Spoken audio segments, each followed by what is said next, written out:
அனைவருக்கும் வணக்கம். தினம் ஒரு குரல் வழியாக உங்களை சந்திப்பதில் பெரும் மகிழ்ச்சி அடைகின்றேன்.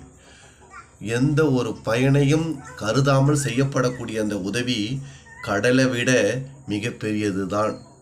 ஆனால் மனிதர்களாக இருக்கக்கூடிய நாம், இன்றைக்கு நான் உனக்கு உதவி செய்தால் நாளைக்கு நீ எனக்கு உதவி செய்வாய் என்ற நம்பிக்கையில்தான் இன்றைக்கு கைமாறு கருதி உதவி செய்து கொண்டு இருக்கின்றோம்.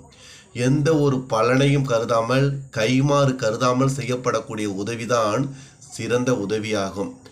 ஆனால் இன்றைக்கு பாருங்கள், மழை என்று சொல்லப்படக்கூடியது யாருக்கு பெய்கின்றது, யாருக்கு பொழிகின்றது?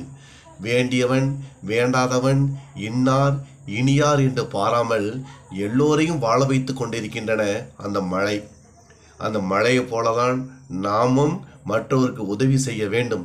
எந்த ஒரு பலனையும் கருதி நாம் உதவி செய்தல் கூடாதுதான். இதைதான் வள்ளுவ பெருந்தகையும் பயன்தூக்கார் செய்த உதவி நயன்தூக்கின் நன்மை கடலின் பெரிது என்று அழகாக கூறி செல்கின்றான். எந்த ஒரு பலனையும் கருதாத, ஆனால் கைமாறு கருதி நாம் செய்யப்படக்கூடிய உதவிக்கு மதிப்பு என்பது ஒன்று இல்லைதான்.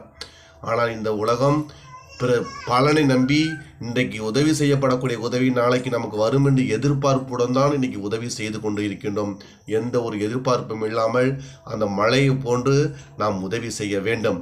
நீங்களும் கேள்விப்பட்டிருப்பீர்கள், அந்த சடாயு என்று சொல்லப்படக்கூடிய ஒரு பறவை ராமனுக்கு எந்த ஒரு கைமாறும் கருதாமல் எந்த ஒரு பலனையும் கருதாமல் அவனுக்காக போராடி தன் உயிரையும் தியாகம் செய்தது அந்த சடாயுன்னு சொல்லப்படக்கூடிய பறவை. அதனை போன்று நாமளும் வாழ்க்கையில் எந்த ஒரு பலனையும் கருதாமல் மற்றவர்களுக்கு உதவி செய்து இந்த மண்ணில் செய்நென்றி மறவாமல் இருப்போம் என்பதனை இந்த அதிகாரத்தின் வழியாக நாம் தெரிந்து கொள்கின்றோம். மேலும் வேறொரு அதிகாரத்தின் வழியாக சந்திப்போம். நன்றி, வணக்கம்.